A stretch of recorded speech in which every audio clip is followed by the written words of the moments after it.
Ndaka receive call kuma 25 minutes to 7 uri musi wa 24 May 2023. Ndichifonerwa nemuzukuru wangu anonzi Patience achinditaurira kuti sekuru vamunigoti vafa. Musikana akatsanangura achiti aidanana zvakanaka nemukomana wake anonzi Tanaka. Mukudanana kudaro aikitaurawo zvekuma 4 or 5 months vachifambidzana. Anoti musi uyu Tanaka akauya akamutakura pachigwedere vachienda kuedza. Ndakamba ndabvunza kuti right, imi makamumhanyisa kusvika mamushaya kuti hamuchazivi kuti aenda nekupi, but imi ndimi vanhu makaenda nemwana kumochari, makazi mamuwana kupi kuti munge maanaye kumochari vari 4. Zvikunzi Mary Molen ndiye akarova mwana nedanda musoro, sekuru nambuya George Molen naMargaret vachikavawo nebhutsu vachirowa nezvibhakera. Ndiwo nguva yakamba yasvika Evans Mupezeni muzukuru wepapa achimba hanzi titakurirewo bhodhi tinorasa tokupa $25. Kumba tichisvika kumba ndakamba ndabvunza mupurisa ini kuti nai officer, imi since ndakufonera ndiri muroad ndichikubvunzai zvekuti makasvika here kusini, mukati hongu. Purpose yekundinyeberawo inini yanga iri yei? Ndakatenderera dzimba dzavo nekofini ndokutaura mwana wangu kuti inini ndakaudzwa pano kuti wafa, vanhu vayenewe vanhu vepano. Chandiri kutakura pano mwanangu mutumbi wako ndichinouradzika, asi mweya wako ngausare panapa irwa hondo dzako. Ndanoona mbonje kuchipatara kumochari, ndadzokera kunyamapanda akauya kwandiri akati baba vanhu ava vanga vari 6 handinowo zvandaikwanisa kuita, asi Brian ari kuziva zvezvi zvakaitika. Mukamubvunza anotaura. Musikana wake akambonditaudza October last year achitaura kuti handisina ugaro hwakanaka, ndiri kukumbira wangu kuti ndichitaura chokwadi. Ivo kubasa kwavo kwavanoita zvekubika sadza kugomo, vane musi wavo vamuka pakati peusiku vakatiza mumba vakatonorara kumasahwira vachitaura kuti mukomana auyo. Ndakasvikawo pakutsvaga namba dzemutauriri wamapurisa. Yes. Ndatsanangurawo nyaya kuna Vanyati, vakamba vati it's okay, nyaya yako ndainzwa, ndakukonfirma nehwedza. Ndokuma ndazovafonera after 2 days vakantaura kuti nyaya yako hanzi iri kuitwa. Pane vanhu vandakasaina kuti vadi vaite follow up, hanzi nyaya iri kuitwa. Saka pembedzo yangu nhasi iri kumatikitivha maviri ekumarondera anonzi Maenzanise naChandiwana. Ndikuda kudzokorora zvekuti Mwari ngaavaitire zvakanaka, Mwari werugare ngaavatungamirire vawedzero mazuva. Ndikaverenga mombe dzandaburitsa mudanga ndichifambira nyaya iyi painawo dza7 kubva chinhu chandiri kukumbira ijustice. Kunyange ndikanzi nhasi ndapiwa miliyoni, richadzosera mwana wangu pakare here? Kwete.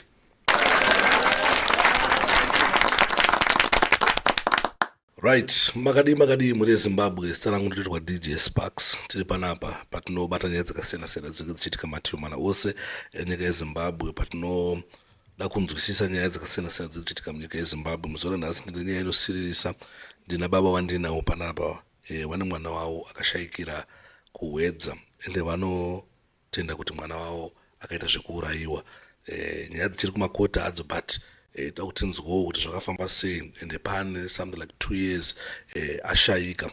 Pane zvachiitika, sada kuti tizive kuti wapapi izvi zvakamira sei, zviri kufamba sei, kubva pekutanga kusvika pekupedzisa. Ndichapa mukana kuti vatsanangure zvese zvakaitika kuna Godrich. Ndirese racho panapa, mwanakomana akashayika anonzi iye Godrich Tanaka,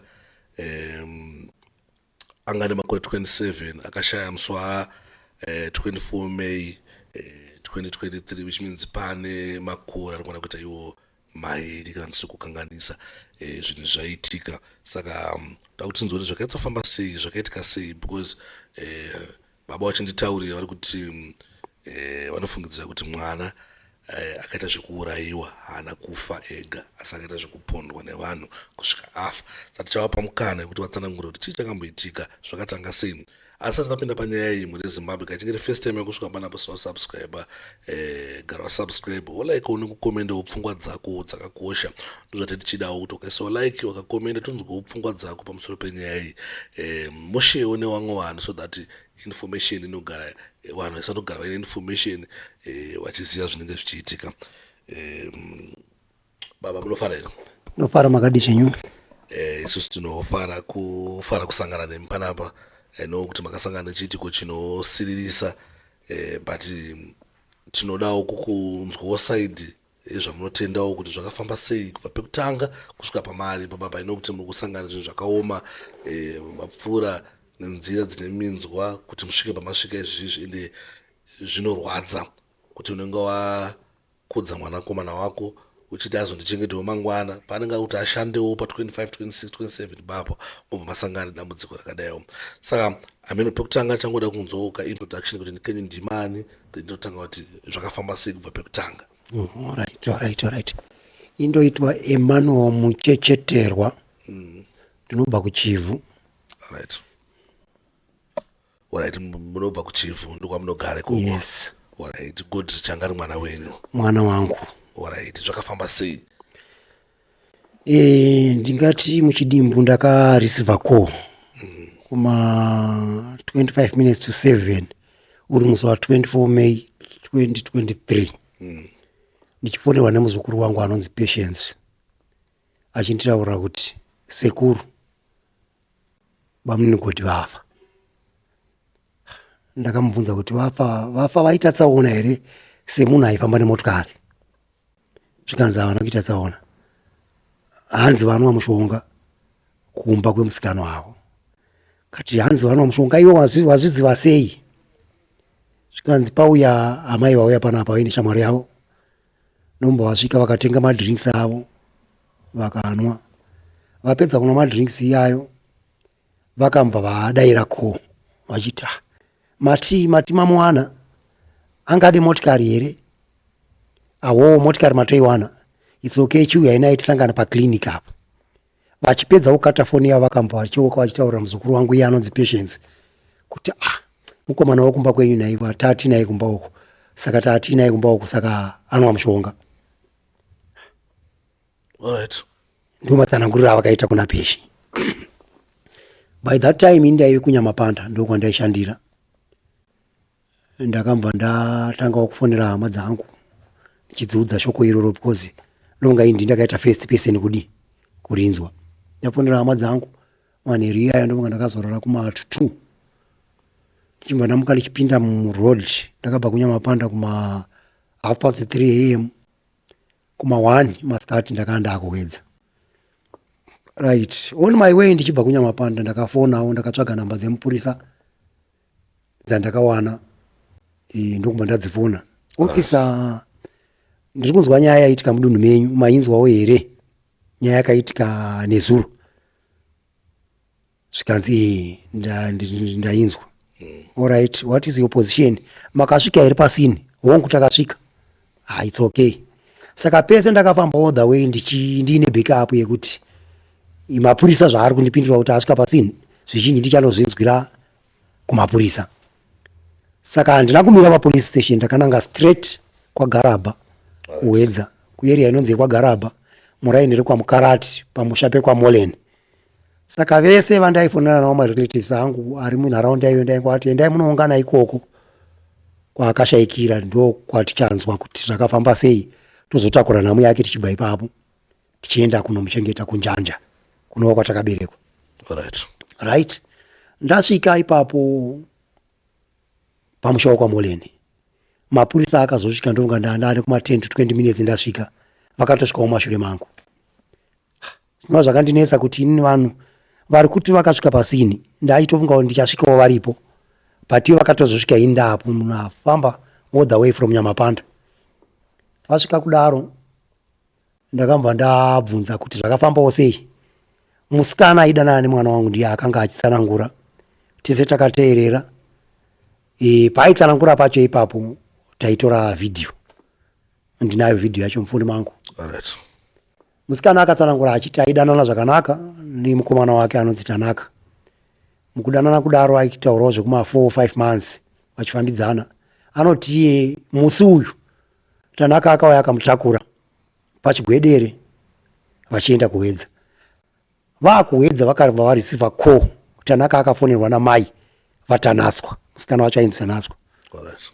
Vafonerwa namai vatanatswa kunzi ndazwa kuti watakura mwana wangu, dzoka naye kumba. Hanzi akati iwe mama ndiri kuuya naye. Right. Vagara hanzi vakafona futi. Vakati atidzoka nemwana wangu kumba. Kanzi mama ndiri kuuya naye. Right. Vakamba vadriver vachidzokera. Akambomira kutara. Ndo matsanangura aita musikana. Komana ambomira kutara. Akamba areceiva call futi zvikanzi handina kuti uburutsire mwana iye kutara. Ndati uya naye kumba. Saka ndakazonyaso ndichifungawo ndichionawo ndakambonaona kuti kutara kwacho anofanira kunge pane munhu aitoita follow up every movement yaaiita because vanhu vakumba nekutara idistance yekuti aone zviri kuitika kutara. Ende vanhu vaifonerwa kunzi handina kuti uburutsire mwana kutara patime yaanga akamira kutara. Saka zvoreva kuti pana imonita pese pafamba mota nepamira mota. Komana akasvika kumba kumusikana wake akambawana paina mbuya nasekuru.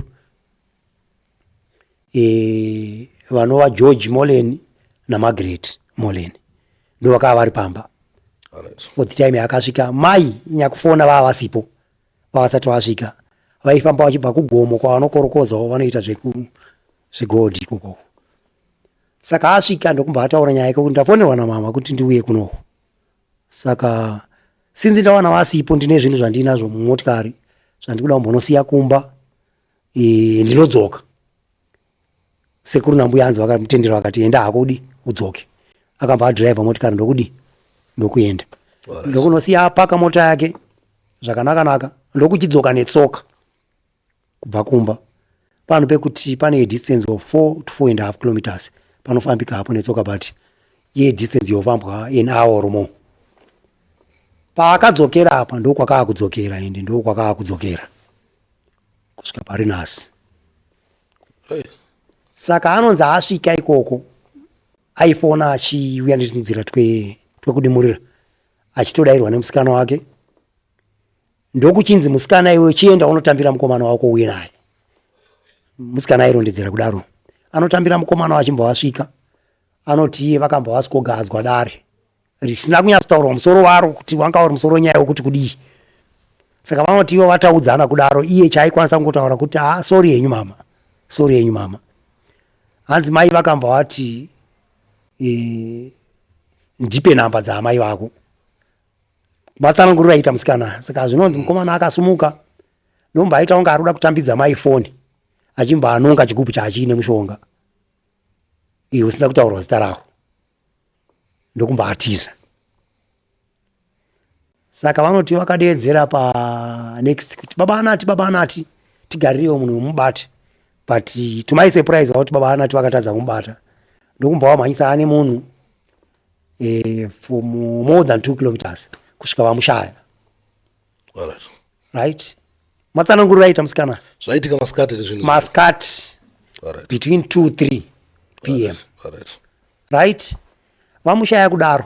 Ndakamba ndabvunza kuti right. Imi makamumhanyisa kusvika mamushaya kuti hamuchazivi kuti aenda nekupi. But imi ndimika vanhu makaenda nemwana kumochari. Makazema mwana kupi kuti munge maanaye kumochari imimi. Zvikanzi takazei tichimufonera ndokumbati director paakanga ari. Ndo mawaniro atakazodi atakamuita. Kati it's okay. Ngatidungamidzane tinoona pamungu kuti makazomuwanira pacho. Takamba tafamba netsoka ndokuenda mutunhu kuma 2.2 or more kilometers. Alright. Tasvika ikoko vakaskotiradza muchuru majokocho. Pakamwe nemiti mekuradza kuti kana munhu usingazivi kuti pane chinhu chiripo haufemberi ende haufa wakachiwana. Anga asiri munzira. Anga ari muchuru mekutoti zvakaoma kuti awanikwe. Ndombo vaskotiradza ipapo. Pakanyorwa pairatidza pakadirwa mvura chichi right. Ndakabvunza ndikati ko mvura pakanyorwa zvikanzi taimudira mvura tikizama kuti pamwe angarutse poison yangadi hanwa. Oh, it's okay. Saka ndo pamuri kuti makamufonera akakudirecta apa mukamba mangosiko pasvika kanzi ata it's okay right. Saka adungamidza naye tichidzokera kumba. Tichisvika kumba ndakamba ndabvunza mupurisa ini kuti naye officer, imimi since ndakufonera ndiri muroad ndichikubvunzai zvekuti makasvika here kusini mukati hongu, purpose yekundinyeberawo inini yanga iri yei? Since inini ndiri kubvunzawo ndichida kunzwa chokwadi kune imi vanhu vemutemo, imi makamba mandirera nhema makama mavimbiswei kuti imi mumba matangawo kurwa neni, kozi ndaitofunga kuti chokwadi ndichachikudzwa nemi. Mupurisa akatadza kundipindura right. Mupurisa ndakamba ndamudismisa ipo ndikati officer, imi famba yai muende mudzokere kukamba kwenyu, ini ndichasara ndichitaura nevanhu vangu zvatinotawirirana. It's either ndinogona kuuya ndichikuudzai kana kusakuudzai, pandichasara ndichitaura nevanhu vangu. Ndakamba ndaunganidza vanhu vangu, Sabhuku Mukarate aripo nevamwe vavakidzani varipo, because vanhu vanga vatoungana sepanhu paine chiitiko chakadaro chaitika right. Ndakamba ndaunganidza mhuri yekwamolende ndikaibvunza pajekerere, handina kuitora kuenda pasaidi, ndakaibvunza pajekerere, munhu wese akateerera. Ndikati imimi ndiri kukupai mhosva yekuti makadaidza mwana wangu mukasikomuuraya pano pamusha penyu. Muri kutaura yenyu kuti poison, mukutaura ndinogona kuzvibvuma kana kuzviramba, but ndiri kuti ndiri kukupai mhosva yekuti ndimi makadaidza mwana wangu asina rwendo rwokuuya pano mukasikomuuraya. Mhosva iyi kana muri kuibvuma, kana muchida kuti ndivige mwana, muchandipa mombe 4, muchatenga coffin, muchatenga chikafu chadyiwa panhamo, muchadirafiwo mota dzandichati dziende kunhamo, even ndikati kuende 100 zvinhu izvi 10 minutes dzakawanda. Ndakava ndatodedzwa padanga, ndaradzwa mombe 4 mudanga, ndokumva vati zvese izvi zvinoita zvamataura zvinova zvakambva zvatanga kunyasondikachamadza manje kuti kana munhu akanonga mushonga akazvinwira akafa, ko imi muruda kuripei zvekuti mubva manditi nekukasira mundiratidze mombe 4 mubvume zvese zvandandataura. Ndaizvibvunza ndega nechemwoyo ndikati it's okay, pane nyaya. Ndikati since tawirirana, ini ndogona kumisa postmortem kuti isaitwe ndichibhesa nezvamuri kutaura imi kuti akanwa mushonga hazvina mhosva nekuti hachamoka, asi handisi kutora zvinhu izvi zvamandiratidza nhasi izvi. Chiregai ndichinoitawo dare nevakuru vangu ndichivaudza kuti ndo patasvitana nemi, uye kuti mangwana ndichaenda nemi kumochari ndichinotora bhodhi, tichienda nebhodhi kumusha kunoviga, tichimbatawirirana izvozvo right. Mangwana kuseni tonosangana papi? Pawedza papolisi. Tobva ipapo takufambira burial yedu, tapowa burial order. It's okay right. Chachifumi chamangwana chemusi wa 26 because zvese takazviita musi wa 25, mukomana akashaika musi wa 24. Musi wa 26 takafuma tichienda pawedza, takasangana nevanhu mhuri yekwamoleni pawedza police station, tichibva tapinda muoffice maofficer in charge.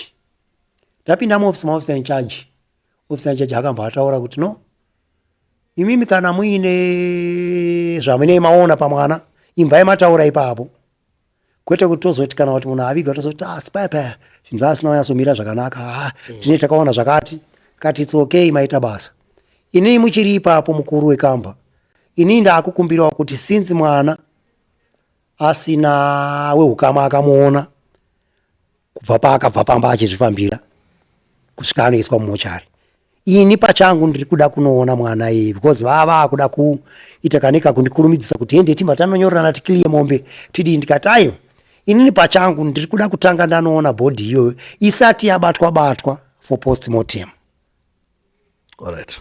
Saka munhu wese akamba achinja chiso imomo zvekuradza kuti zvinhu zvavava vachitarisira kuti hazvingasanganikwi nazvo zvichanosanganikwa nazvo right. Alright. Vari mukachamara kudaro ndakaramba ndakadzvanya ipapo pekuti handisi kuda kunoonerwa nemumwe munhu, handinazve mumwe munhu wandiri kutuma, ini pachangu ndoda kunoona bhodhi iyoyo isati yabatwa for postmortem, ndiinspecte bhodhi yemwana wangu ndega. Of course mapurisa ati akainspecta, ko ndakabvunza kuti makainspectawo bhodhi here, mukagutsikana kuti zviri kutaurwa nevavo zvekuti mushonga zvingaa zvechokwadi zvikanzi hongu it's okay. Ndakadhiraivha from Weather to Mount St Mary's vanoziya distance yacho distance yotorere zvekuma 20 to 22 kilometers. Alright. Ndichisvika ku Mount St Mary's takabva taona doctor anga aripo ndokubva tataurana kuti tauya kuti kuda kutora body yakaiswa mochari kuswera zuro. Right.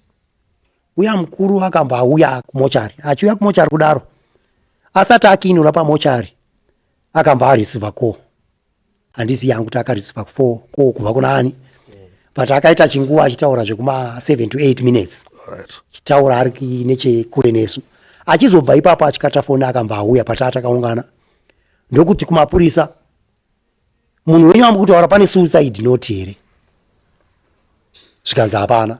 Kanzi saka sei muri kutaura imimi kuti akaita suicide? Hapana akakwanisa kumupindura. Nguva iyo paitaura aikinura pamochari. Vachipinda mumochari akamba ati mapurisa chete ngaasanopinda ngaambotanga iwo kupinda mumba wavhara madhoo nemawindows. Zvakataurwa imomo handina kunzwa kuti maitaurwei ndomba tazobvurirwa tikanzi chiuyai. Tichipinda padhoo muri yekwamoleni yakada kupinda ndichimba ndaidzivisa ndikati aiwa imimi sinzi muri makauya nemunhu wari nhasi pari kupinda ini neveukama hwangu imi hamuchamupindu. Sudurukai pai pamukova akamba asuduruka.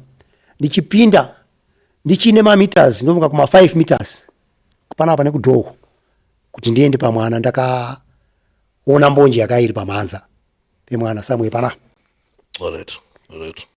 Ndichimbva ndati mwana ane mbonje kauri. Ndichiswedera pamwana chiremba akatanga kupindudzana neni achiti anogoshaya mbonje sei achinzi aimhanya achipunzika. Kati very good. Kana imi muri kupupura kuti aimhanya achipunzika makamuona here naye chiremba achipunzika?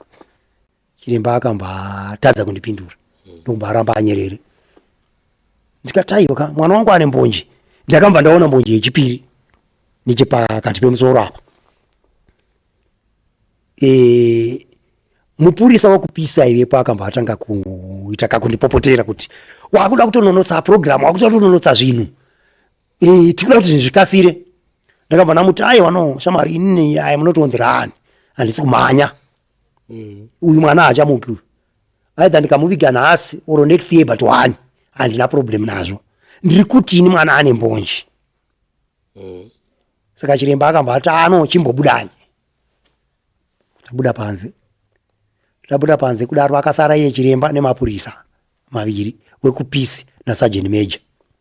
Right. Ndomba atidedza kuti dzokai. Tadzoka takamba tadzoka mwana anga achibviswa hembe. Mwana anga akazvimba side rese rekuraiti kubva muhapwa kudzika kusvika muhudyu. Kugotsi kwemwana kwaitebvenyuka. Zvekuradza kuti kana kuri ndiri kufunga kuti ndo kwakatora upenyu hwake nekuti papa ine pakakura paitebvenyuka pacho. Saka ndiri kuti ini kwakuine mbonje mbiri yepamhanza yepakati pemusoro nekugotsi kwaitebvenyukawo kwaratidza kuti bhonzo rakapwanyika. Right. Ndaona mbonje idzodzo chiremba akamba ati ini postmortem yenyu handichaiti. Zvandiri kuona pabhodhi mibvunzo ine hama nezvakayachitaura nevanhu vakauya nemwana uyu zvaramba kupindirana. Takamubvunza kuti naye chiremba muri kuonei? Akaramba kutitsanangurira akati no inini ndati bhodhi iyi handichabati for postmortem yakufanira kuenda kwapathologist nekuti ina handidi kuzomiswa pamberi pedare handina chekuzopindura. Mwana uyu hafu kunyorwa. Ndo zvakataurwa nachiremba. Ini nevarelatives vangu taiva vanhu 8 imomo vanogona kundipupurira kuti ini handichabati bhodhi iyi because handidi kuzodedzwa pamberi pedare ndichitestifya handina zvekuzotaura because mberi uko mwana anofu kunyorwa ndo yanda akubvunza mibvunzo yandisingagoni kudi kupindura. It's okay. Takabva tabuda mumochari ndokumbva tadzokera kuWedza police station. Tichisvika kuya ndakasvika ndokunareta zvese zvandawana kumochari ndikati mukuru wekamba kumochari ndawana mwana aine mbonje.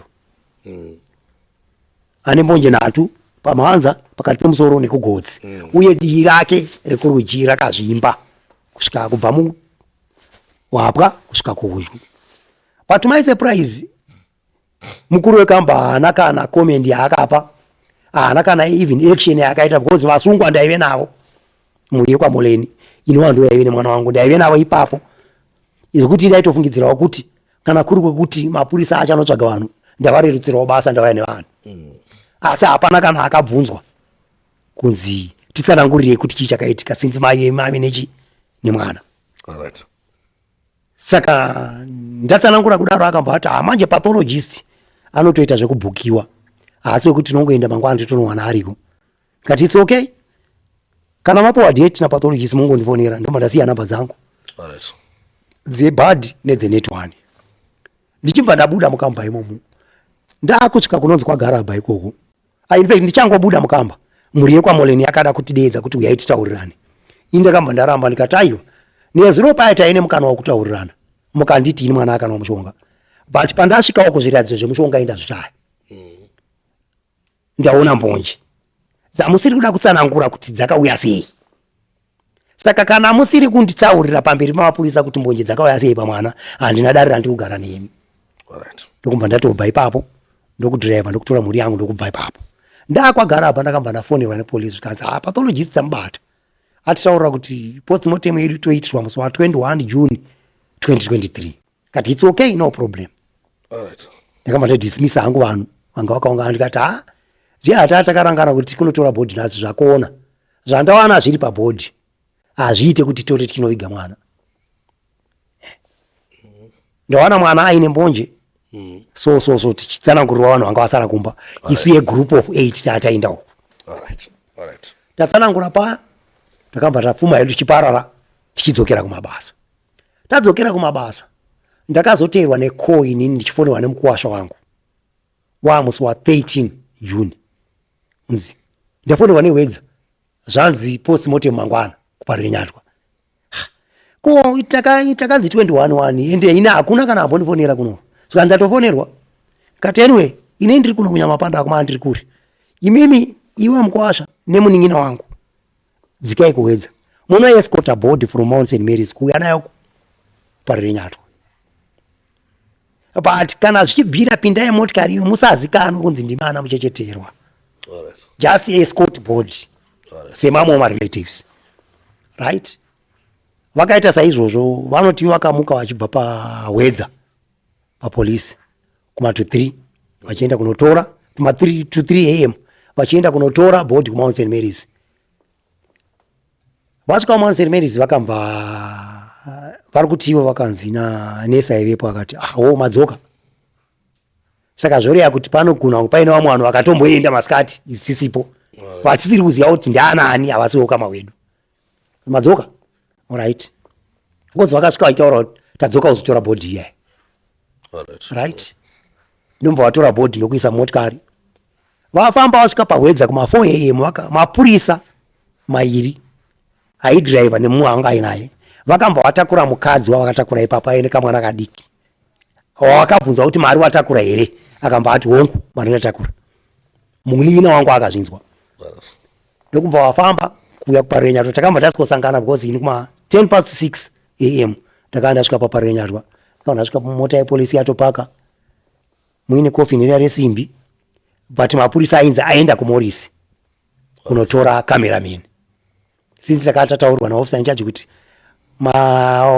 postmortem kana wakuitwa napathologist cameraman anenge aripo achatora body before otora during otora after maphotos yaanoiswa mudocket anochizonomira sekuchapupu kukoti kati no problem. Saka zvoreva kuti ndakava nekuvarairwa kuti mbonje dzandaona dziya dzichange dziri futi pamaphotos kuitira kuti vamwe vangu vanga vasina kuwana mukana wekuenda kumochari vachadzionawo mbonje pamaphotos. Right. Hapano iyi postmortem yakutanga ndakadawo kuti ndipinde mugalari semubereki ndakabva ndarambidzwa nemupurisa kunzi haubvumiri unge uchipinda hautobvumirirwa chose iyi munozongoswoudzwa bedzi kana postmortem yapera cameraman anenge achitora maphotos anenge aripo ndikati it's okay.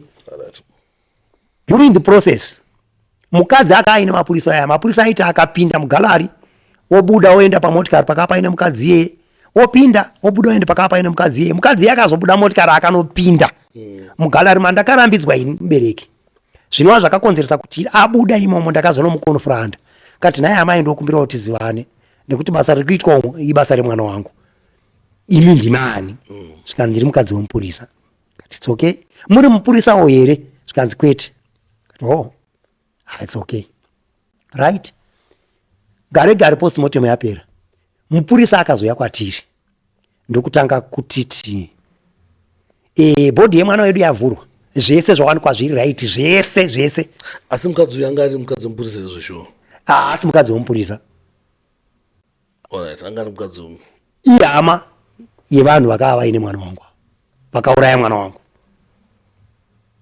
alright ko ndakazoitawo mafollow up nekusecha nekudidi nezita rake ndaakutoriziva alright iri hama yes mwana woku kwakapondwa mwana wangu alright anova munin'ina wamai vemusikana aidana nemwana wangu alright right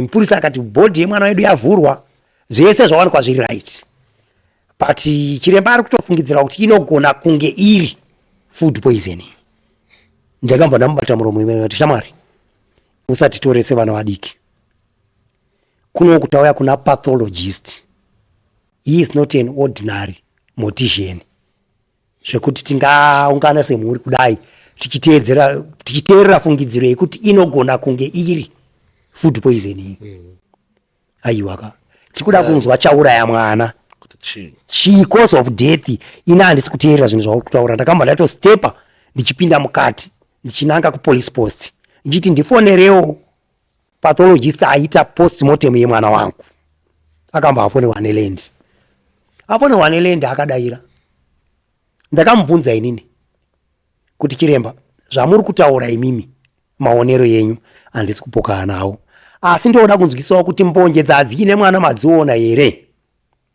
ndakamubvunza more than 4 times haana kukwanisa kundipindura kusvika akata foni yake ndokumba adzima foni right ndakambva ndati kumupurisa handisi kutambira chipepa chako chiri kutaura mashoko ekunyeba ichi kana uri kuchiisa muhomwe kana uri kuchichengeta kumba kwako whatsoever ichi hachisi changu ichi ini ndauya kunoku kuti ndiziye chakauraya mwana chandifambisa kubva mumount St Mary's inyaya yembonje dzadziri musoro zvepoizeni takazvinzwa kumba uko tikaswera ichitaura navo vaive nemwana vachitaura zvepoizeni asi patakaenda kunoona mwana poizeni takaishaya yekuona nemaziso chero munhu akaputsawo akaona mwana waitoti akakotsira kunze kwezvotakatoona mbonje ndodzaiva mwana ndo dzakaita kuti dhokutawo kumount St Mary's arambe kuita postmortem achesire nyaya kuna pathologist ndiye akutipindura zvekuti ari kufungidzira kuti inogona kunge iri food poisoning right tabva ipapo ndaramba kuirira nhumari zvawo dzaya ndichibuda mupolice post mandanga ndakatirwa foni nekudzimirwa foni ndakamba ndaenda paPGHQ ndokumba ndananga kucomplaints desk ndaenda kucomplaints desk ndakasvika kutambirwawo nashefu vaivemo vainzi vachipururu nemwe mukadzi akazvitakura handichayoka zita rake vanditambira kudaro vakanditaura ndakanareta nyaya yangu saka nyaya yakaitikira kupi kuwedza ofisa inchaji wedza akamba afonerwa ko pane nyaya yatiri kunzwawo kuno kuPGHQ iri kunzi yakaitika muarea menyu yakamira sei yemukomana anonzi Goodrich tanaka muchecheterwa zvikanzi aidanana underage uyu but engere underage musikana ini handina kuona birth certificate rake but ndichimuona hakuna underage yakadaro ndinogona kuzokuradzai mapictures ake mugondibatsirawo pamwe ndisingagoni kuonawo hakuna underage yakadaro right ndakanga ndine mapictures iyaye ndichitoaratidza vanhu vanga vari kuPGHQ vakamba vamupindura ipapo kuti pamapictures atiri kuona kunoku hapana underage akamba kuti pane mapictures zvikanzi wangu pane mapictures atiri kutoratidza nehama dzake dziri muno dziri kuti ndiwo mapictures emusikana acho hatisi kuona underage akamba akatawo foni yake nekumba adzima right ndakamba ndanzi ini dzokera paparenyatwa unovataura kuti ini ndiri kuda kuona bhodhi yemwana wangu maybe wangotaura kunzi yaitwa postmortem but haisati asi waenda unoti ndiri kuda kuona bhodhi yemwana wangu oona kuti ndiyo here zvechokwadi ende uye kuti yaitwa here postmortem zvechokwadi right ndakamba ndateremuka ndichibva paPGHQ ndichidzoka paparenyatwa ndokusvikira kupolice post ndokunareta nyaya yangu ndikati ndanzi inini nePGHQ enda unoratidzwa bhodhi yemwana uone kuti yaitwa here postmortem zvechokwadi uye kuti ndiyo here yaitwa. Right? Ndakavhurirwa kwakuma to 5 PM. Ndokumva ndaona mwana chokwadi mbonje dzaitongovepo dziri pachena. Mupurisa watakapinda naye akachema misodzi, akatobuda misodzi. Ndamuradza mbonje idzodzo. Right? Ndikati inini ndiri kukumbira kuti ndiitirwe second opinion. Right? Takambonzi kubva musi wa 14 iyoyo ndaingonzi mangwana kuswera mangwana taiuya parinya twawa every day. Kusvika tazoitirwa postmortem yedu musi wa 26 June. Taitirwa nemumwe pathologist. Ende vakaita vari vatatu. Apa pane manza bandino. Patoni more than a month because mwana akafa musi wa 24 May apa tata musi wa 26 June. Saka tata ni almost 32 days. Right? Pathologist atiitira postmortem yedu akamba atiunganidza semhuri ndokunareta achiti vabereki inini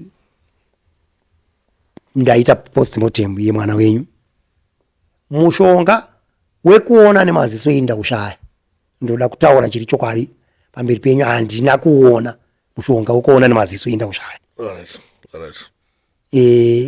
Saka pari zvino kuti nditaure cause of death ndingakurevera inhema. Ndatora matissues ekuti tinotestirwa impact pambonji dzadziri pamwana, ndatora zvese nekumusana kwamama musina kuona imimi. Pese papa chiradza kuti pane mabruises, ndatora matissues. Takwaendesa kuforensic government analyst kuti anotestwa titestirwe impact yanga yakamira sei. But kana iri nyaya yemushonga, ini mushonga wekuona nemaziso ndaushaya, handina kuona mushonga.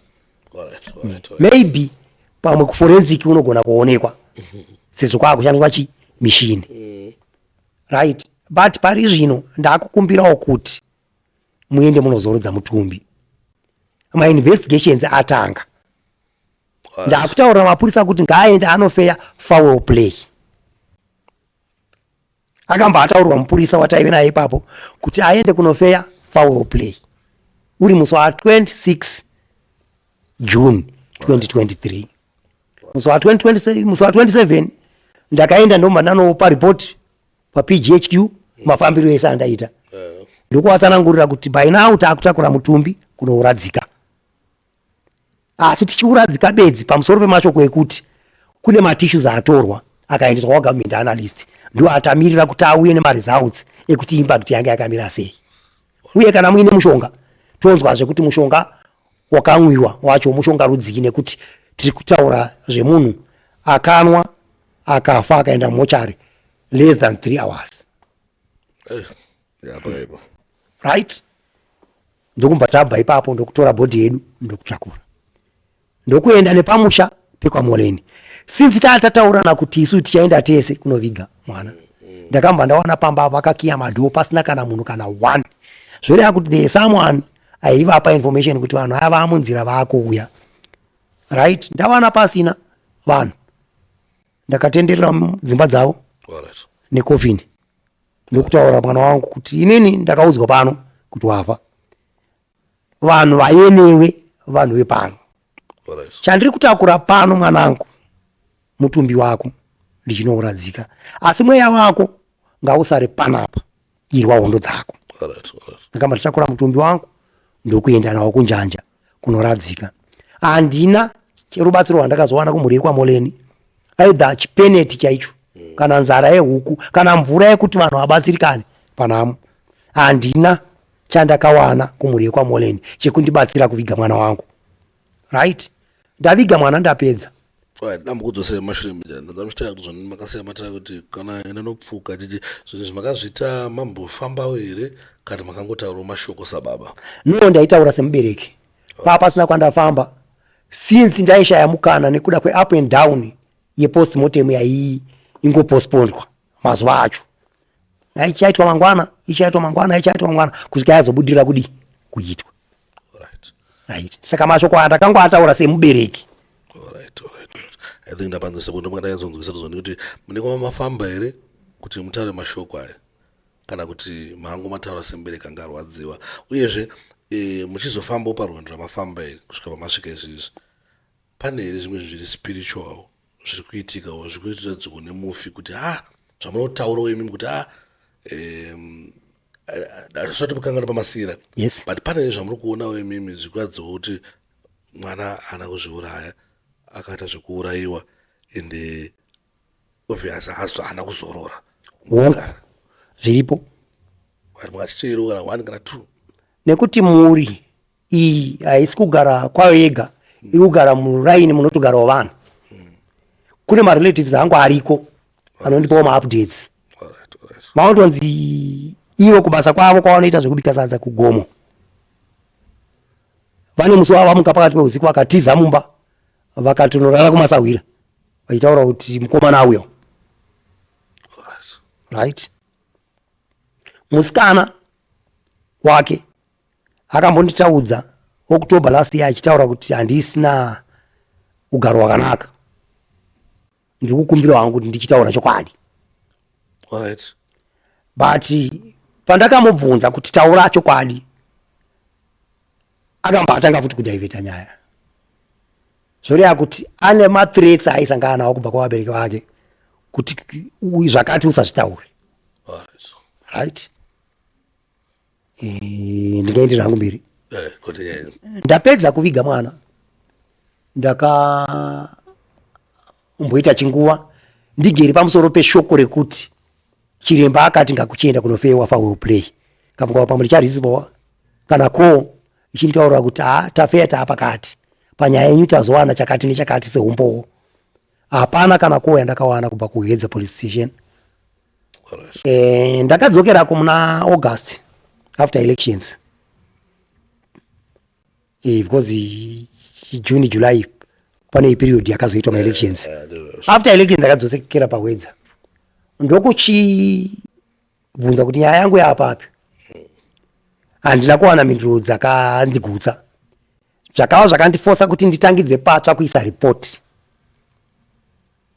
yekuti inini ndakashayikirwa nemwana nenzira iyi mwana anga aina ningi by now ndo masuspects angu andiri kufungidzira kuti anofanira kunge achitiudza chokwadi chaicho chakaitika pamwana kuti azenge achisvika paapa right ndichitorwa statement ndakatorwa statement nemusikana anonzi Chuma handisikanganisa rake by that time ndada kusenzera kugwanda right ndatorwa statement parecorda statement papedza akambati statement iyi ndakunoisubmita kuna officer in charge ndikati it's okay zvikanzi muchazofonerwa ndakanoti August September October hapana koya ndakawana ndakadzoka futi pahwedza nai varume munogona kunge makarasa mapepa regai nditangidze futi kuisa report patsva ndakatangidza futi kuisa report patsva but to my surprise handina any follow up yandakawana yakanditeerawo seko ichindiudzawo semubereki kuti takudawo kuti tifambire nyaya dzenyu tina ningi sevasungwa kana takarekodha statement yaningi vari kuti zvakati handina chakadaro chandakambosangana nacho semubereki right ndabva ikoko ndakamba ndaenda kumarondera kunova kudistrict ndomba ndanotsanangura nyaya yangu ndatsanangura nyaya yangu ndakambva ndanzi regedzai tigokupai feedback takonfirma nehwedza hapana feedback yandakapuwa November December January 2024 ndakambva ndafonera dispo haivepo ndamufonera naye mukuru wangu ini ndonzi muchecheterwa ndine nyaya yangu yakamira mukudai yakaitikawo muna May 2023 ndikairipota kuhedza nyaya yangu yaapapi ndakambva ndapindurwa kunzi kana iri nyaya iyo yakatopera handi makasvika kuPGHQ ndokumuzinda mukuru wedu wemapurisa saka kana munhu achinge atongosvika ikoko saka nyaya yakatopera kati inopera haunai mukuru wangu ini semubereki handisi kutoziya kuti kana muchiti nyaya yakapera iye ari kumbofeya nyaya yangu ndiani ko IO wangu investigation officer handina kumuudzwa ndo zvakambva zvanyatsondisvinudza meso kuti ndiyasoona kuti nguva yese iyi ndiri kuvarairwa ndichiti mutemo uri kudii rangu semumang'are. Izvo hapana kana ari kudii rangu. Ndakamba ndachitanga kutravel up and down. Pandichitravel up and down kudaro ka zvairatidza pachena kuti police is blocking me left, right and center. Kozi ndaiti ndauya ndichitorwa statement nemumwe musi wandodzoka mumwe anenge achitaurawo kuti ini handisi kuzviziva tangidza patsva kuripota. Ndobva ndatoona kuti panapa bhora randiri kutambiswa iri ibhora asina mweya. Apa manje makumarondera manje. Yes, ndainini ndichifambira nyaya dzangu marondera. Ko ndakanga ndatokanzwa kuti kana kuri kuti ripoti hwedza handichada kudhila nehwedza. Koza handina chinhu chiri futufu chandiri kuwana ikoko. Right. Ndichienda kumarondera kudaro up and down, marondera PGHQ, marondera PGHQ, marondera PGHQ. Right. Ndakasvikawo pakutsvaga namba dzemutauriri wamapurisa. Alright. Commissioner Ponya. Yes. Alright. Tsanangurawo nyaya kuna Vanyati vakamba vati it's okay, nyaya yako ndainzwa, ndakukonfirma nehwedza. Ndokuma ndazovafonera after 2 days vakantaura kuti nyaya yako hanzi iri kuitwa. Pane vanhu vandakasaina kuti vadi vaite follow up, hanzi nyaya iri kuitwa. Kati iri kuitwa nani since ini ndiri mumang'are. Ende munhu wacho ari kuita achishandisa statement raaniko. Kozi anofanira kuuya kwandiri ka kusikondirekodha statement. Totangira ipapo ka oshandidzana neni achiferefeta nyaya yangu inini. Handina kana kuwana mupurisa akandifonera. Kana iri airtime ndashandisa airtime yakawandisa kusvika pari nhasi. Mudanga ndabudisa mombe 7. Tikutaura mombe handisi kutaura muru. Mombe dzinorenja kuma $600 to $700. Ndabudisa mombe 7 kusvika pari nhasi. Right? Ndakaramba ndichipusha. Pamwe pacho ndichirafurwa, pamwe pacho ndichidzimbirwa mafoni, pamwe pacho ndichiignowewa, but ndakaramba ndichipusha kusvika ndazoenda kuofisi yaPropo. Ndaenda kuofisi yaPropo, mukuru weprovince. Ndakanonareta nyaya yangu futi, vanonzi Madam Mazambani. Ndanareta nyaya yangu, vakamba vadeedza muteedzeri wavo. Vakanditi naretawo uyo achinzwa, ndikanareta nyaya yangu. Ndokumva vanditi nyaya iyi pane zvakawanda zvisina kuitwa panyaya iyi. Saka yakuchitangidzwa patsva kunofewa. It was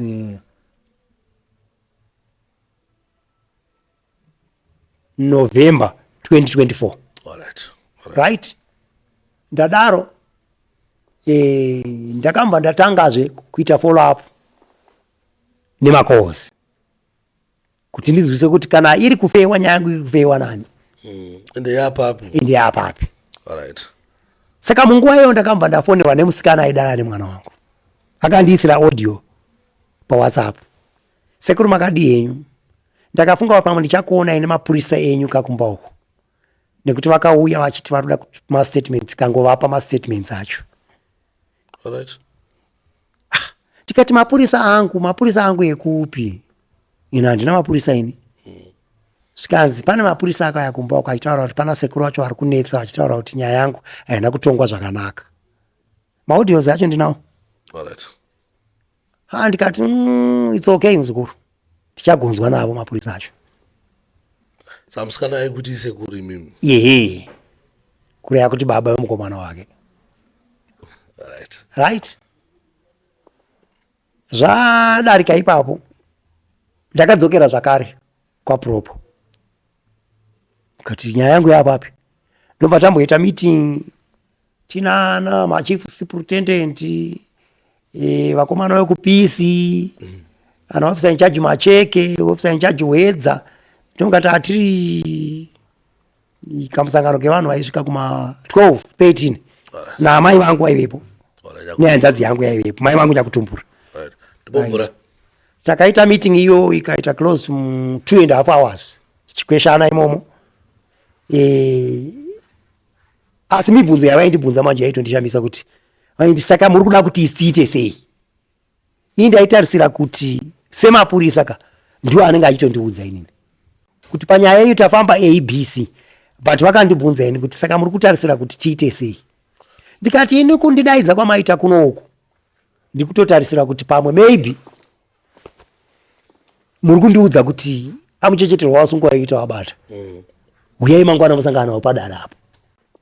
Saka kana muri kunditaura imi kuti muri kutondibvunzawo kuti toita sei, ini handichazivi kuti inini ndo chipurisa here chacho, right? Ndikati mubvunzo wenyu wakareruka kupfuura mubvunzo unobvunzwa nemubvunzo wasabhuku. Muri vanhu vakatirena imimi. Shuwa mungandibvunze here mubvunzo wekuti imimi saka tochiita sei? Ini ndichitomirira kunzwa nemi kuti vasungwa vabatwa. Kozi ina handisi kuti inini endai munotsvaga vasungwa, ndiri kukupai mazita evasungwa. Endai munotora ningi naningi. Vanotitaurira zvakaitika pamwana since vaive ivo vanga vainaye, and they confess kuti mwana akasvika pamba pavo achifamba. After that vanhu ivavo ndo vakanoisa mwana mumochari. Saka tiri kushaya, tingati isu tiri kushaya vasungwa here apa. Kana tingati here isusu muchuchisi hatorina haichuchisiki nyaya iyi. Vakatadza kundipindura. Tabva ipapo ndakadzokera kuna Propo. Ndokumba ndanokumbira kuti ndikukumbirawo kuti dhoketi irika richinjwewo maoko riiswe kuCID, nekuti all along pavakanzi fair foul play vakaramba vakagara dhoketi ravo rakanyorwa on sudden death. But mibvunzo iyoyo ndaingovabvunza every call pese pandaenda chiti sudden death muri kuiwana paiko pamunhu ane mbonje dziri visible dzinoonekwa chero nechana chakadai. Kombonje dzimamene evidence iripo kuti ngene mbonje so far pane ma documents kana zvimwe zvinhu zvakanyorwa pasi zvinoratidza kuti angaine mbonje kuti right now zvinogona kuita seumbo kuti angaine mbonje. Takakweshana nemapurisa kusvika ofisa yangu achiwedza akatombonditi inini chiremba ari kutaura kuti bhodhi yanga isina mbonje. Ndikati well, kana chiremba ari kutaura izvo kuti bhodhi yanga isina mbonje zvakanakisa zvekuti ini ndiri kufungidzira kuti since akandiramidza kupinda anogona kunge akaita bhodhi isiri iyo. Kozi yangu ini yanga ine mbonje. Ende handisi ini bedzi ndakaona mbonje. Ende chakaita kuti tibve kuMount St Mary's handina kurikwesa kuti ndoda pathologist ini. Handizvizivi zvana pathologist. Munhu ataive naye aifana kutiitira postmortem nekuda kwembonje akatadza kuiita. Akapfuudza mberi kuna pathologist. Saka chapupu changu chekutanga ichocho chekuti haisi hama yangu ndidhokutawo motizheni mbonje dzandiri kutaura nezvadzo akadziona. Handisi kuita zvekudhomoka, handisi kungofungidzira kuti mwana aive nembonje. Alright. Ende takweshana iko kwaPropo iko ndakasvika pakureza point yekuti handina kuomerwa stereki yende tinofukunyura mutumbi tishangidze pazva. Ko ndaiziva kuti pakunofukunyura mutumbi tichadraw attention yevanhu vakawanda. Hatingorofukunyuri ndine mapurisa bedzi, pachada court order, pachada social welfare, pachada mambo, pachada maheadman, pachada masabhuku. Ruzhinji ruchauya kuzoungana. Ende zvaimba zvanakirawo ini kuti zvandiri kutaura harisi ziso remunhu mumwe chete riri kutaura. Vese ava ndichavanongedzerawo pandiri kutaura. Ndiri kunongedzera apa nepapa nepapa. Zvikanzi no obviously doctor anongonotitaurira kuti decomposition. Ndikati ayewa inini mashoko akanaka zvekuti kana ndichaudzwa nadoctor kwete kuti nemi mapurisa hamusi mondipindura decomposition kai. Decomposition ndoda kunoinzwa nemunhu anofanira kunge achitaura. Kozi zvechokwadi kana ndakutaura chiri chokwadi dai ndisina kushinga kana kuramba ndakamira nesimba panyaya iyi zvaitorova.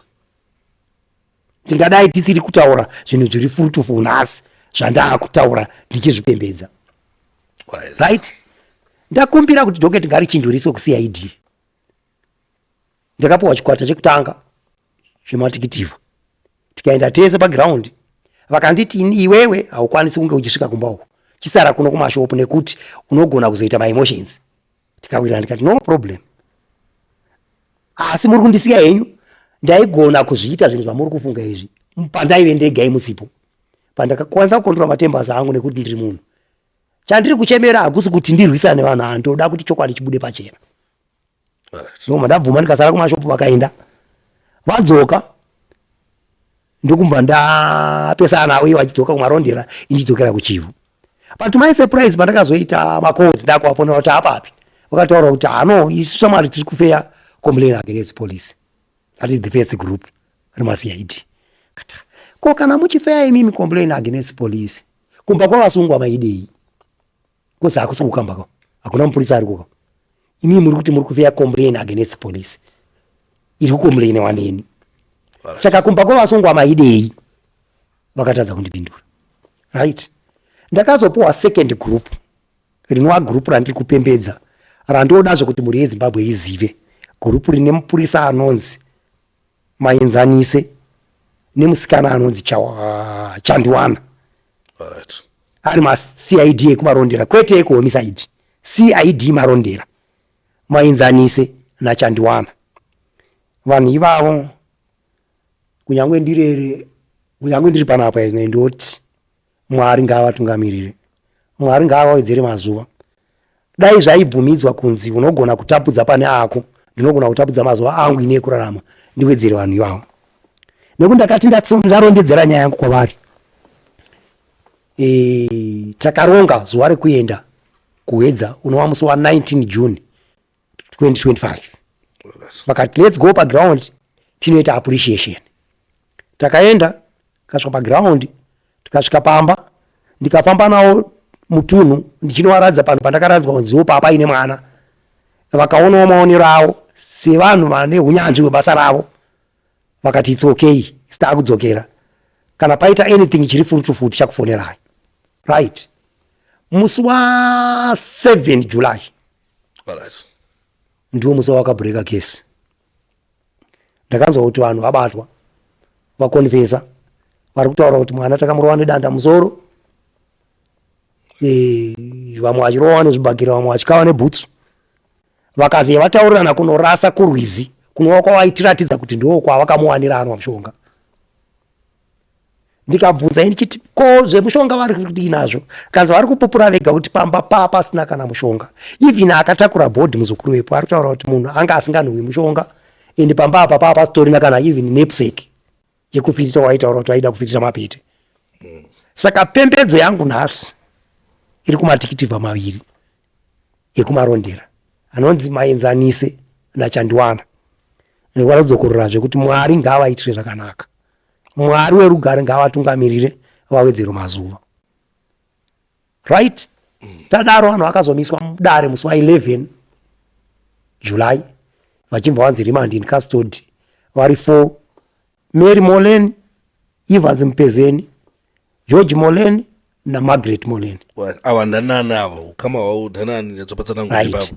George Molen naMargaret Molen ndiwo vakabereka Mary Molen. Mary Molen ndiye akabereka Tanatswa aidanana nemwana wangu. Evans Mpezeni muzukuru wepamushapa. Saka mukuferefetwa kwakaitwa nematikitivha vakambovatora vanhu ava vari 4. Zvikunzi Mary Molen ndiye akarova mwana nedanda musoro, sekuru nambuya George Molen naMargaret vachikavawo nebhutsu vachirova nezvibhakera. Ndiwo nguva yakamba yasvika Evans Mpezeni muzukuru wepapa achimba hanzi titakurirewo bhodhi tinorasa tokupa $25. Kunorasa uku vanoti vavawirirana kuti kana varasa vozoteera vakuita senge vari kumutsvaga vachiti anwa mushonga. Ndio madraftiro avanga vaita nyaya yavo. Ko musikana ari kuti chiwo izvi? Musikana ndiye akatanga kutaura nyaya yakaitika pamba apa. Mushure mekunge afewawo nematikitivha andiri kutaura, ndiye akatanga kubvondora kuti zvechokwadi tingapedze yedu nguva chikupedzerai nguva. Munhu haana kumbonwa mushonga, akarohwa namama nedanda musoro, achimba apudzikira pasi. Ko muzukuru we25 akapiwa ke 25 yake? Muzukuru ari kuti akapiwa $5. Pa25 yanga avimbiswa ari kuti akapiwa $5. Izvi zvari mukati? Kutaura kuno ari mukati achitongwa nemedha. Saka nhasi musi wa25 July ndandiri kumatare vambva varimandwa zvakare kunzi ngavadzokeri in custody vakodzoka kuzomira pamberi pedare musi wa8 August 2025, dzinova 2 weeks kubva paari nhasi. Mukuru kam nyaya yemukutaura inorwadza, ende nyaya yemukutaura inoratidza kuti mune ushingi. Munoita nezvechii mukuru because vazhinji vacho kadai vakasiya unoita zvechimukuru. Ndingadai ndataura hangu mhuri yeZimbabwe yakateera, but nhasi ndoda kuti nditore semubereki ari kushinga kubvumamira nekurwira vana vake, kuti ndisvike pakunzwisisa kwazvo kwazvo kuti chii chakatora mweya womwana wangu. Zvebasa randinoshanda ndicharitaura hangu pamberi apo, sinzi nyaya ichiri kumatare. Ndinogona kuzokanganisa kuferefetwa kwenyaya, pamwe vamwe vanogona kutya, vamwe vanogona kuzodheerera, asi pari zvino regai ndigumire pakuti ndiri huku iri kubvumamira mazai ayo. Ndiri mubereki ari kurwira kuti aziye mafambiro akaita mwana kubva paakabva pamba achizvifambira ndokuzodedzerwa mumochari. Munoona ungani? Ndine vana 4 vari vakomana voga. Ko amai mudzimai wenyu mimi ariko kumba kuchivhu. Pakaipa. I'm very sorry mukuru nezvamakasangana nazvo. I can't even imagine kuti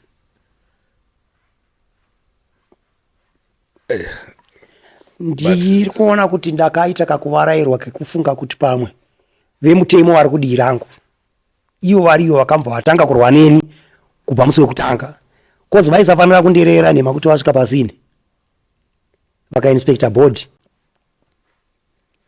Ivo havana kusvika pasini, havasi vakabvisa mutumbi pascene of crime, havasi vakaenda nemutumbi kumochari, havasi vakanoisa mutumbi mumochari.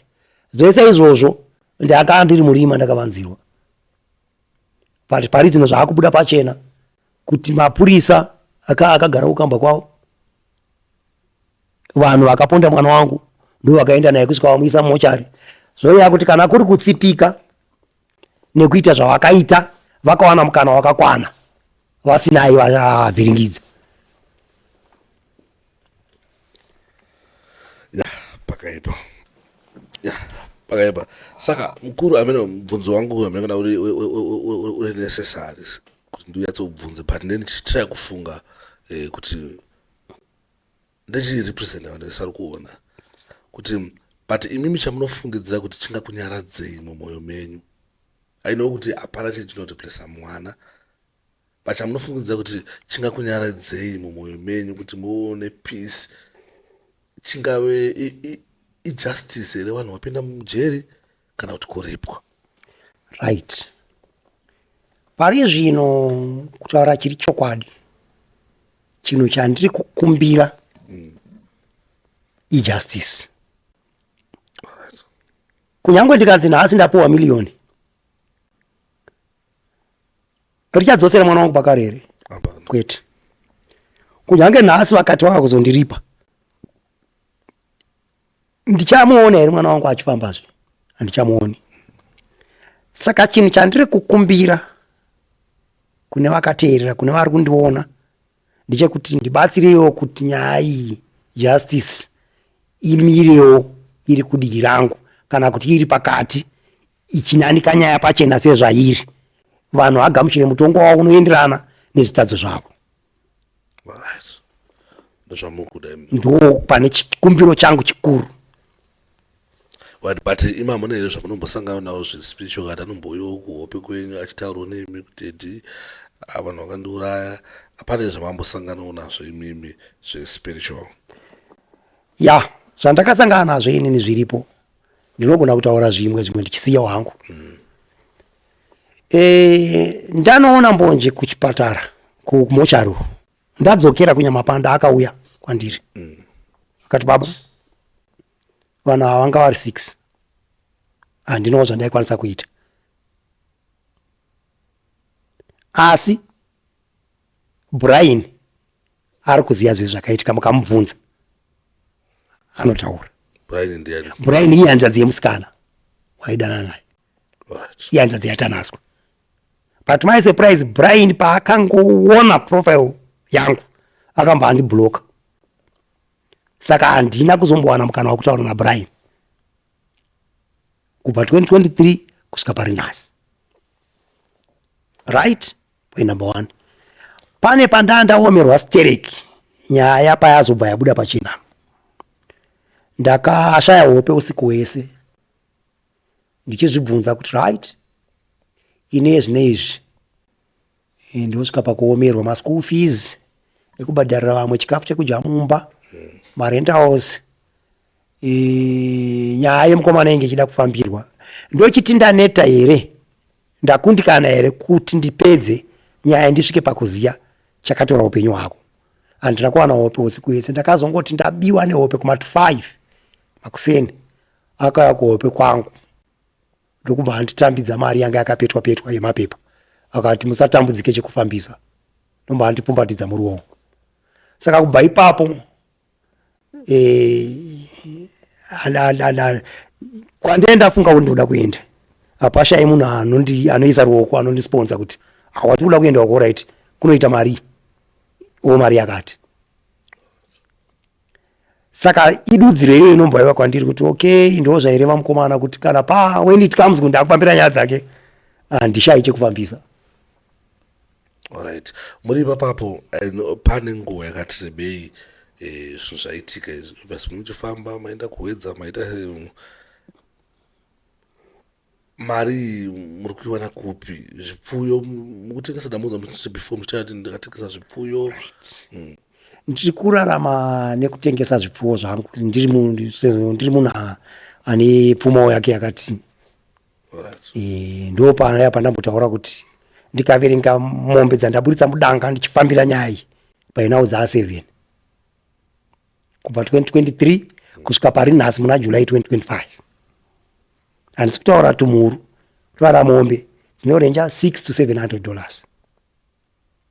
$700. Mombe chete dzamayo. Yes, kana zviri zvongo zvidiki zvinana huku mbudzi aiwa zvimwe zvekuti ongoti zvangomuka musi iwoyo handisi kuzviverenga zvakawanda zvandarasikirwa nazvo even nenguva chaiyo kubasa kwa dzimwe nguva ndosvika pakuti wataura kuti ano in guys by now ndiri wokuipa iri kana ndapedza zvandiri kufambira kana rangu basa richiripo ndodzoka kubasa kana risipo munhu nditaurira then ndotangira ipapo.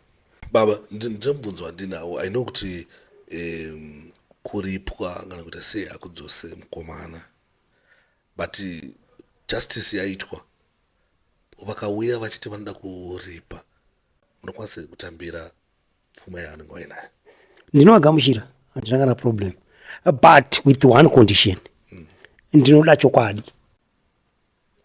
chokwadi bottom line kavanyatsotaura zvakafamba mukudai tikauraya mwana maurayiro aya zvese takava takuita hedu tichizama kukavha mhosva but zvakaitika chaicho ndeich abc handina problem ndinovagamuchira I'm ready.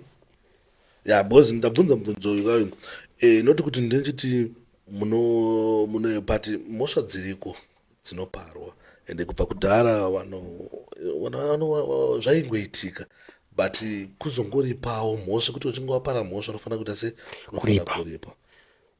Saka kana muchivatambira ndo mubvunzo wanga ndinawo then mumwe mubvunzo wandinawo ndewekuti mune maonera amukuita nyaya. Yes. Mune zvamunotenda kuti ndo zvakaitika mwana ana kumwa mushonga wemagonzo but kumatare kwakanzi haana kuita zvekuurayiwa unokwanisa kuzvitambira? Handizvitambiri zvinhu zvakaitika masikati kwete usiku zvekuti ipapa mapurisa akapuhwa mukana wokufeya nyaya tichanzwa zvakawanda nekuti hapasi panhu pekuti vagere vega sepaploti muraini nekuti vanhu vakavakomberedza vanogona kunge vari kutya bedzi kutaura chokwadi vaine mamwe mathreats avanosangana navo varusoyevha sevagarisani but chokwadi chaicho chiri pachena chisiri chekutsvagiridza kana chisiri chekupomedzera vanhu mwana akaita zvekuurawa akapondwa.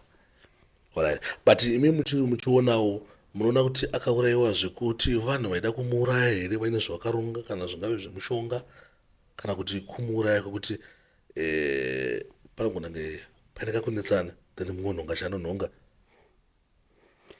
Right, ipapo regedzai ndipapindure ndichiti ndine mhinduro dzokwana kuita nhatu. Yekutanga, since vakaita mwana wokudeedza haana kufunga kunotaimira musikana wake, asi kuti akadaidzwa musikana wake ndokutotumwa kunzi enda unomutora uuye naye.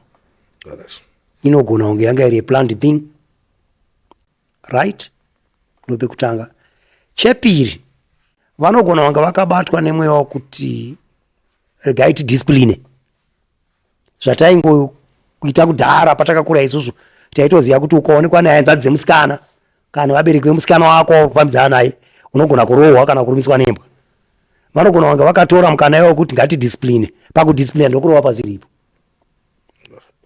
Petatu, vanhu vanoita zvegoridhe vanogona kunge vaida kuita marituals kana kuti vakaita marituals, nekuti hakuna munhu anoita zvivindi zvekuti munhu afa agomutakura kusvika anoisa mumochari pasina ukama hwake ozotanga kuchikola hama dzemunhu atoisa mumochari. Ndodzokera kumashure mbijano kwekutanga uko ndongana pokuudzai kuti reaction yamai vemusikana vaona kuti kwaitika zvakadai, vakasvika pashop pemuzukuru wangu vakatenga madrinks vainasa gwira wavo ndokutonwa ndokupedza mushopu imomo. Vapedza ndokuchiita kunge vari kudaira ko. Mati mamwana angade motikari. No, all right. Mati mota matoiwana chiuya tisangane pakliniki. Uine message yakadaro shuwa yekuti mwana anwa mushonga. Hatiti anwa mushonga. Wasiya mwana anwa mushonga mamushaya. Ungasvikere wotombotanga watenga drink wono wopedza. Uine such a sad news zakadaro. Saka semunhu ndinogona kufunga kuti vaida kuita marituals ende vakaita marituals. Because nanhasi ropa remwana wangu handizivi kuti rakaenda kupi. Nesi akatanga kumuona anotaura kuti aichuruka mvura. Indogona kufunga kuti mvura iyi yavakazotinyebera isu vachiti vaimuisa kuti arutse poison vaimugeza ropa, nekuti pandakanomuona kumochari ndakaona mbonje dzisina ropa rakaerera, dzaine ropa bedzi rakagwambira rakavhara ronda but risina parakaerera. Saka tochiti mwana wanga ine ropa shoma here. Ko ene mashoko amangade kuudzeo maybe muri Zimbabwe kuna vamwe vanogona vakasangana nenyaya dzakadaro dzisingazofambiswawo zvakagutsikana nazvo, kana kuti vamwewo muri Zimbabwe mungaiudzwawo kuti chii tichativhara nechirongwa. Right. Kumuri yeZimbabwe rekanitaura ndichiti mubereki kana ndichitaura izwi rekuti mubereki ritorei muriise salida, muise samutungamiriri, muise seziso remusha munhu anonzi mubereki. Dziripo mhosva dzakawanda dziri kuparwa dzichingopera nekuti dzimwe nguva tinogashira rufu kuti rwatoitika, dzimwe nguva tobatwa nemweya wekuti haachadzoki, but kuseri ukoko kune zvine zvichikunetsai mupfungwa. Seni inini handina kumbopera ndawana zororo. Ndiri pamba chai pamusha pandotarisa kuchuru ndakatarisa rinda remwana, mibvunzo yangu haiperi, yekuti even nhasi uno ndotoriwo nemubvunzo wandinawo kumurei kwaMoleni kuti musi wandichapuwa mukana wekutaura nawo ndichatanga nekuvabvunza kuti chii chakaa chaitika kuti zvizokonzeresa kuti mwana wangu arasikirwe neupenyu hwake. Saka muri weZimbabwe ndiri kuti munhu anonzi mubereki ngaasave munhu ari chipi, ngaasave munhu anogashira zvese zvese, ngaave munhu anosecha kunyatsoona pane bottom line yenyaya.